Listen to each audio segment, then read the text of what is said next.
But here what we're going to do is I'm going to break down the costs, what it cost me to get a sublimation printer and everything that I needed for it, not just the sublimation equipment.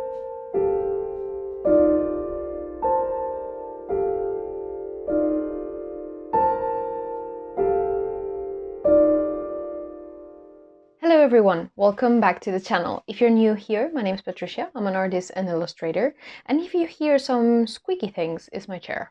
Hopefully with this new mic it's a little better because it has been. So today what I want to do with you is break down the costs of my newest investment, which is sublimation. So I don't want to gatekeep anything from you, and I did a video where I talked to you about my decision of making this, the investment it required. It also required some investment here in this studio so I could actually place the sublimation press and the new printer and all of that. So I talk about all of that in the previous video, why I did this, why I decided to do this. I'm going to go briefly over all of this, but here what we're going to do is I'm going to break down the costs, what it cost me to get a sublimation printer and everything that I needed for it, not just the sublimation equipment. I'm going to talk about how much I've gotten back from my investment in this, and I'm going to talk about some hiccups along the way, which I hit. I also want to talk to you about the brands that I grabbed and all of that. Completely honestly, none of them are sponsored or anything, so I just want to talk to you about all of that.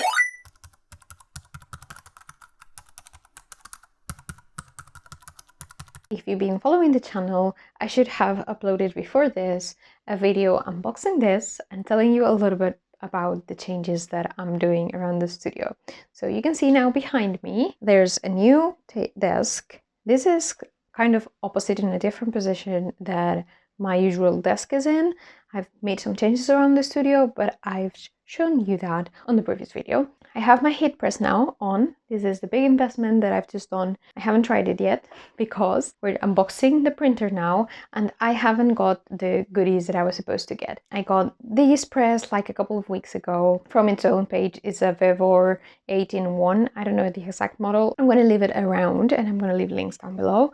But today we are unboxing the Epson EcoTank ET15000. I got this printer after a lot of thought if I should get an A4 printer or an A3 printer or what should I do, and eventually I thought, hey, this press is 38 by 38 centimeters. I think that is like around 15 by 15 inches. Just with the usual things that I wanted to do, the things that I'm most excited to do is mugs and tote bags and perhaps a shirt here and there, or you know, a sweatshirt, coasters and mouse mats. So for that size, most of the sizes I need are an A4, but if I want to get to something bigger, I do need an A3 at least. So looking and looking, I found that this should be the best alternative, and this is not a sublimation printer. This is a normal inkjet printer, but I'm not going to use the Epson inks. I'm going to use sublimation inks on it. So I'm going to convert it into a sublimation printer. I do have the inks, but my paper and my mugs and all of that haven't arrived. So I can't test it out because I got this on Amazon, and my inks and others, I've found like a Spanish supplier that has a lot of sublimation things and seems actually really good. But the inks there, I wasn't sure if they will work in this printer. So I decided to pick it up on Amazon. So I do have the inks, I do have some tote bags to test, but I don't have paper or mugs or anything else of the things that I grabbed. I was hoping to get it this weekend because it's a bank holiday and I have a few days to test it out, but oh well. I do want to watch a couple of sublimation, turning a printer into sublimation, just to make sure. But I know that if you turn a new printer into a sublimation one, you just don't have to use the printers, the inks that come with it, and you just use the new inks. As this printer has not been running or anything, you don't have to clean it, you don't have to do anything else. I'm pretty sure about that, but I'm gonna still check out a few videos, just, you know, advice, normal things, just to make sure everything is fine. If by any reason I will need paper to print on, I will have to wait for the sublimation paper to arrive before I do the transformation thing. And also keep in mind that these are the choices I made. So my budget for this was a lot lower when I started, but then I started making some decisions of what would be better for me. So keep that in mind. You can invest in sublimation for a lot less than what I've done, but I had a few requirements and I thought it would be important. You know, at a certain point when you decide to invest in things like that and you actually can invest, sometimes I rather spend 200 euros more than not spend them and then regret it, you know? I also want to say that right now, what is funding this investment is my full-time job. I'm not doing illustration full-time right now, but I do events, I do conventions and things like that. And this is why mainly I wanted to invest in sublimation, because I found myself investment in merchandising, usually outside of the European Union, and the costs seem very cheap, but once they pass customs and all of that, they start to get a lot more expensive. My number one reason to get sublimation, a sublimation printer, is to have the flexibility to try any new product that I want in any way that I want, because it's been like the burden that I've dealt with since I'm an illustrator, is whenever I want to print out something, to do something, I have to make a certain number of them, and then I get stuck with them. It's happened before, it's happened with several things that I've done before, and although right now I use Vogue Grace and I will probably still use it for certain things, you still have to make a small number. You still have to pay for customs, as I said, you still have to pay for sending and all of that. So last time that I ordered from Vogue Grace, and I think custom things have changed, I paid, I think, 120 euros in customs. I'm gonna get this out of the way because I'm gonna be mixing probably. Euros, dollars are usually more or less at the same level, so if I had said 200 euros, it's more or less $200. So that's my main idea behind getting sublimation. It's just getting the flexibility to try one thing and try it, see if it sells. If it sells, then I can make more. And I have the flexibility to control it, to try new products, which I always love and I find so exciting, that you can just grab something new and try it, and have this idea and try it. You know, in fact, I just had a crazy idea and I'm going to test it out. Hopefully I will record it for you. But as I said, I have a full-time job and now my time is limited. I have been trying to make this video for like 2 months. So starting at the beginning, the main rush for getting a sublimation printer when I did, which was around Black Friday, was because me and my friend were renting a space in the local mall for the Christmas season. It was a month from the 10th of December to the 10th of January. And I thought, hey, if I'm going to make this investment, because I had been thinking about it for a while, this will be a good moment, because this is here where I live. So if I want to, I can try make a couple of mugs, a couple of tote bags, and just take them to the mall, see how they sell. Of course, depending on where you put on, you know, if you go to a convention in Madrid, if you go to a convention in Barcelona, if you go to a convention in another country, if you go in a different time of year, sometimes you sell completely different things, and that's all right, but it still gives you a ballpark of what sells and what doesn't. I thought that that would be the perfect opportunity to start getting back the investment. And although I had applied also to the Japan Week in Madrid in February and a couple more other things for the first few months of the year, I haven't been lucky to get in, so I'm stuck with what I have, but I'm hoping that in the further year we can get back some of our investments. In fact, I'm gonna rebuild my website and put a little bit more effort in my shop, so hopefully that will help to, you know, get some sublimation things rolling. Why am I telling you this? Well, because you also need to know how I'm making up for the investment and how I'm thinking about this. I'm gonna get to the costs, but before I get to them, I want to tell you what went behind my decision. So I decided to invest in an A3 printer, which is like 2 or 3 times more expensive than an A4 printer. I decided on this after a lot of thought, because initially I was going to go for an A4 printer, but most of the heat presses that I saw, their surface was a lot bigger. It was at least the width of an A4, which is this. I know sometimes we use different measures, but this is the width of an A3, this side. So this is actually the space I will have to print on a shirt, on a tote bag, on something if I had gotten the A4 printer. I tested it, like kind of putting it over a shirt, putting it over a tote bag, and although I could do something with that, I felt like it was a little restrained. For a lot of other things it wouldn't really matter, but then I even started measuring like mouse mats, and mouse mats are bordering on this width. I talked to my boyfriend, I talked to my friend, and I was like, I don't know what to do. If I invest in this, should I invest in the bigger size? And they all said, maybe you should, you know, maybe if you're already jumping into this. I went for the A3 printer. The printing press was going to be exactly the same, but I needed the A3 printer. I think most A4 printers that I could convert to sublimation, because I did not get a sublimation printer, were around 200, 300 euros at most. And it was Black Friday, so most of them were cheaper. And the one I got was 600, so it was a huge jump. It was almost 3 times the price. And as much as I tried, it did not lower the price for Black Friday, or it lowered it like 20 euros, which was not a lot in the ballpark of what I had to invest. So the printer I paid in several installments. In fact, I finished paying it this month, you know, to have a little bit of a breathing room to do this. I am gonna say it up front, if I had not had a full-time job, I don't think I would have made this investment, not this big, not this sudden.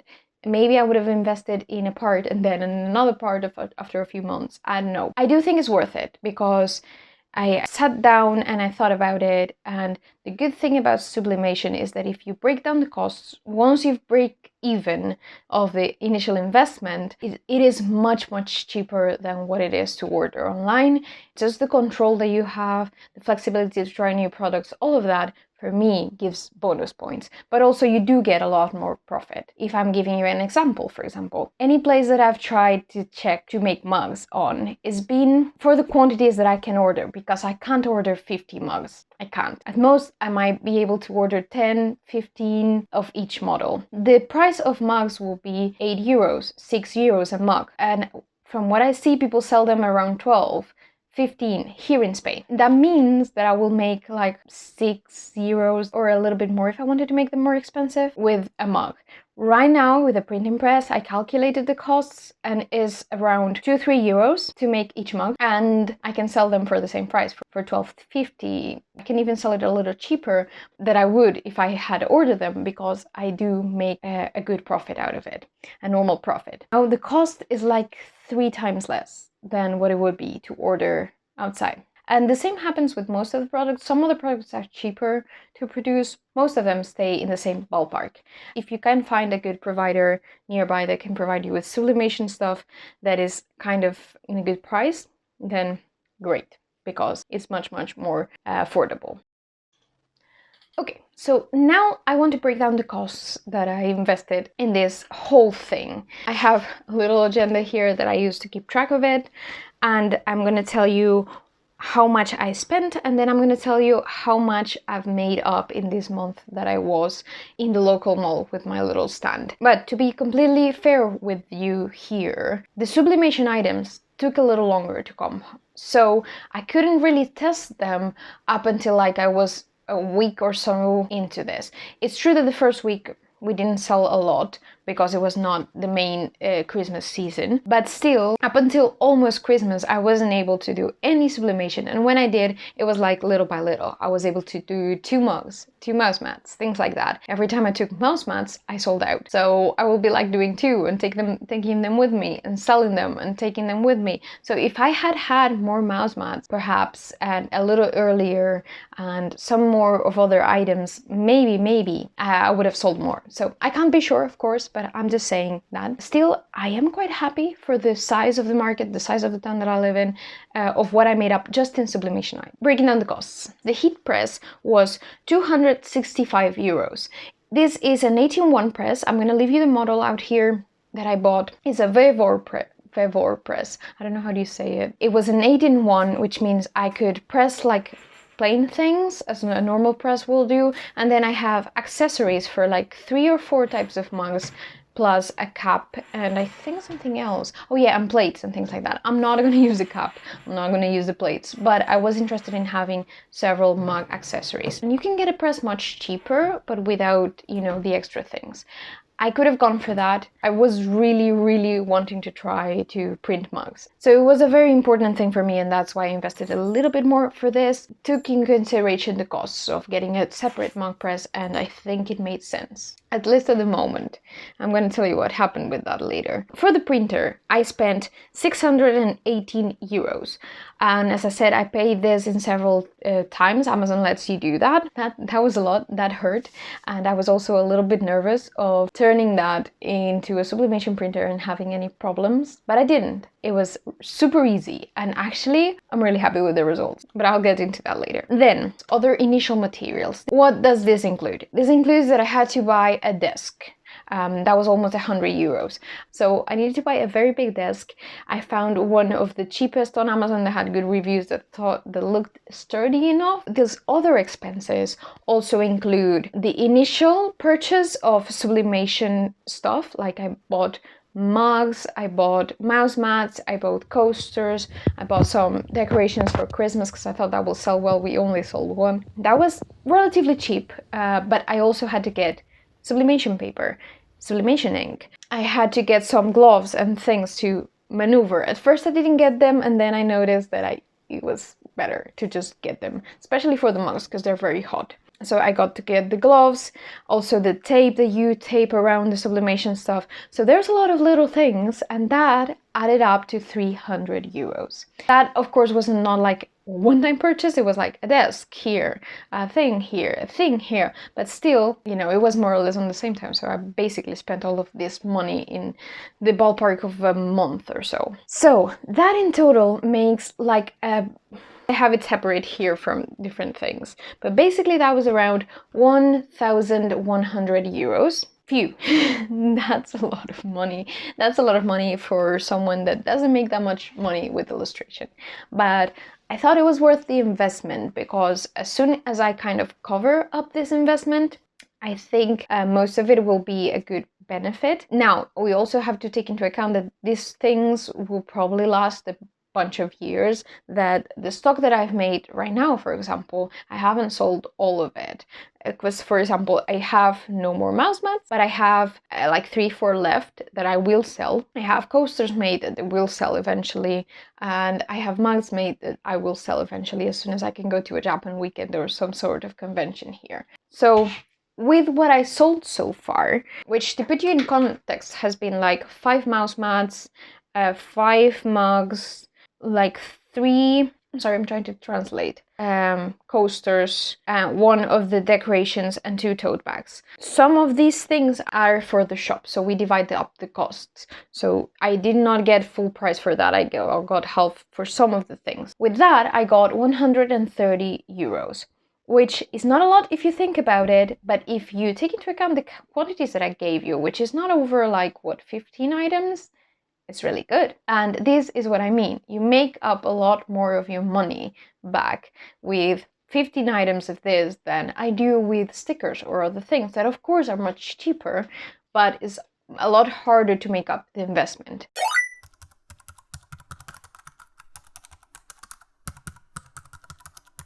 And this is what I've been looking for when I go to conventions and things, because I have noticed that if I go with a lot of small items, although I sell very well, it's really hard for me to make actual money.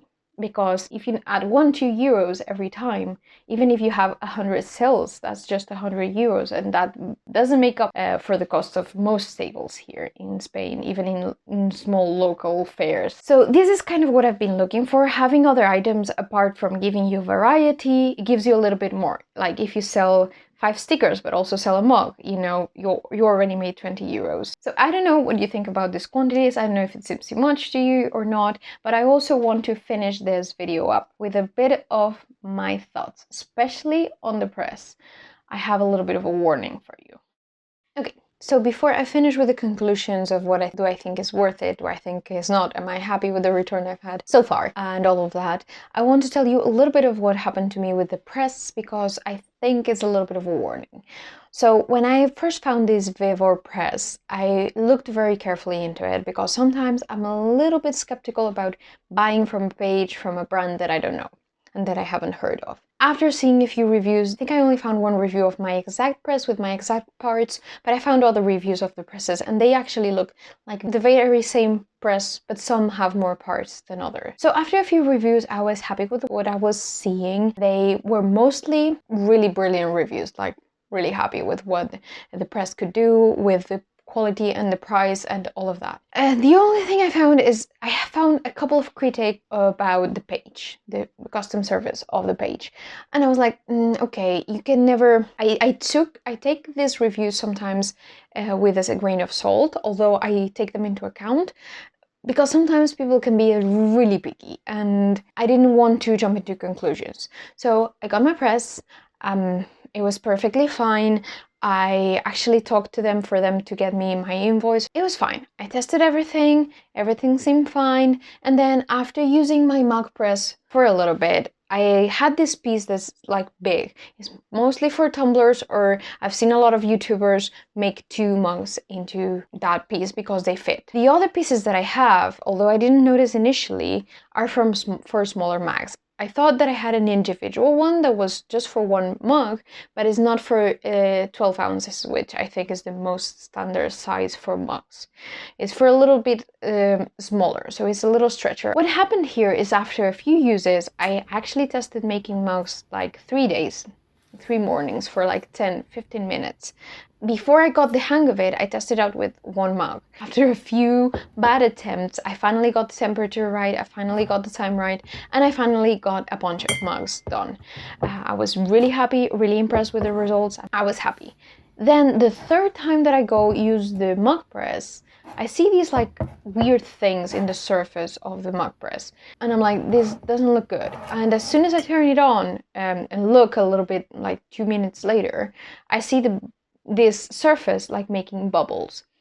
And I was like, what's this? I really wanted to do 1 mug that day because I needed it. A couple of mugs, I think. I did them on the other side, but I was like looking at this and being very confused. And I also was noticing that it was having a hard time heating up. So I was like, what's happening? This piece is breaking. And it did. I didn't plug it again because I was afraid it will mess up the other piece, which actually controls the rest of the pieces. But then I plugged it into the normal press and I plugged it into another of the pieces for the mug press, and it works perfectly fine. It's just this piece that got broken. So I said, like, let's contact their, service and talk about this. I sent them a video, and initially they were all really nice. Like, yeah, we will send you another piece.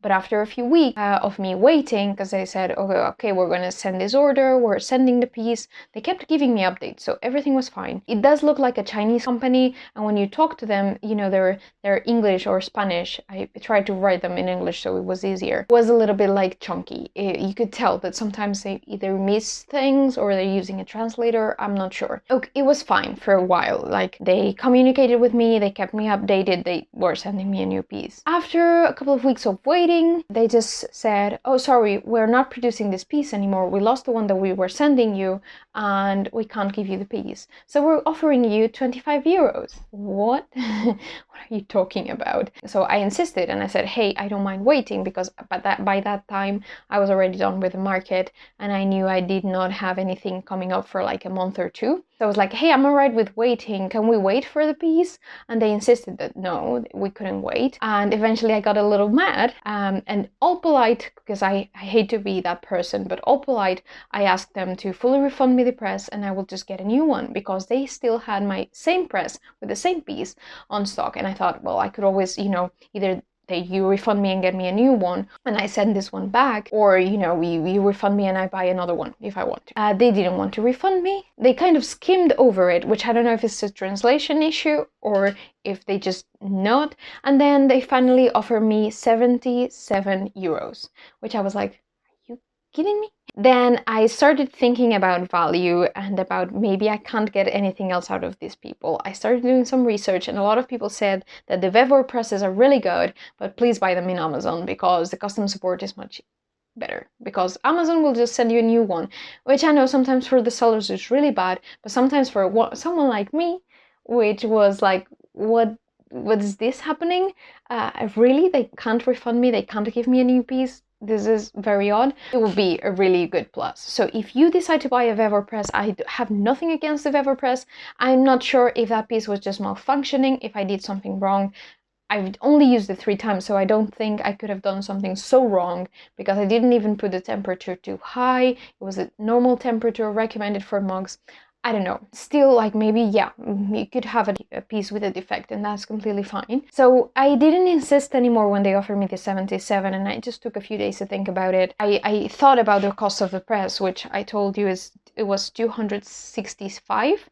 So if you think that it has like 8 different pieces, which I still can use the other 7, and the big press is the main thing that I need, I thought, okay, maybe it's worth it for me to take the 77, because they might not give me a piece, or they might not refund me the full press, because honestly there's mug presses out there for like 100 something, and I've actually been reading that usually that's best. But I thought about investing in the all-in-one so I could test everything, and if I wanted to invest further on specific presses for mugs, I will do that later on. So for now, those 77 euros are like a part in one of my accounts, just waiting, and I might get a new mug press, because right now I can't press the mugs that I have there. Yeah, that was a little bit of a struggle, so that's why I wanted to tell you, and I wanted to recommend you that if you get a Vevo press, please do get it in Amazon, because they do have them there.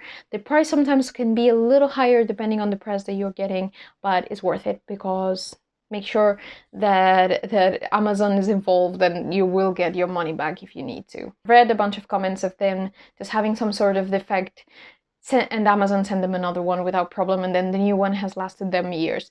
So it's not a Vevo thing, it's mostly a customer service thing, so just bear that in mind. Okay, so even taking into account this little flip that I had, considering that the mugs were actually an important part of this, I think I got enough value. If you think about like just a normal press without the add-ons will be like 150 or something. So I got a good percentage back, and I got a good percentage to get a new mug press. And considering how much money I made back in just one time that I tested it out, kind of flimsy, kind of without knowing what I was doing, kind of without a strategy or anything, because I didn't think, I just tested out a bunch of the products of the designs that I sell best usually, and without going to a big event. And the potential that I have with all of this, I think is worth it. I've made 10% of my investment back so far, which is not a lot, but I do have a lot of flexibility too, also for just if I want to print myself a tote bag, I can. Like right now I have a little bit of an idea of doing something with fabric. I just got fabric yesterday, 2 euros of fabric to test them out, and if it works I can make a bunch of things with that little piece of fabric, and it will be so exciting. I don't know, it gives you a lot of flexibility, so I am happy with this investment. I am sorry that I don't have a lot more time to test it out. So I hope this was useful if you were thinking about investing in a press or in sublimation.